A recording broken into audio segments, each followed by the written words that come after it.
ഞാൻ 2 വർഷമായിട്ട് പ്ലാൻ ചെയ്ത മാരേജാണിത്.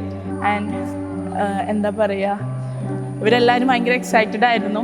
ഈവൻ ഞങ്ങളുടെ ഫാമിലി ആണെങ്കിലും ഞങ്ങളുടെ ഫാമിലിയിൽ കുറച്ച് ഇയേഴ്സ് കഴിഞ്ഞിട്ടുള്ളൊരു മാരേജ് ആയിരുന്നു. അപ്പോൾ അതിൻ്റെ എക്സൈറ്റ്മെൻറ്റിലാണ് ഞങ്ങളെല്ലാവരും ഉണ്ടായിരുന്നത്. And I think everyone enjoyed that moments.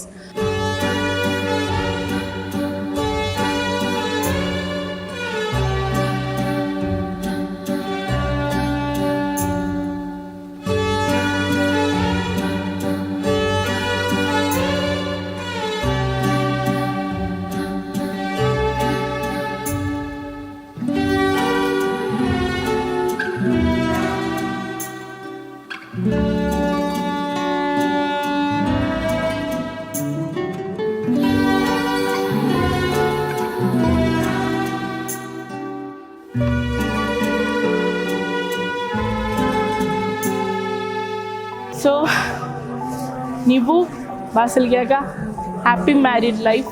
ഇനി ഇങ്ങനെ എപ്പോഴും പോട്ടെ, എന്നും നിങ്ങൾ എപ്പോഴും ടുഗദർ ആയിട്ട് നിൽക്കട്ടെ.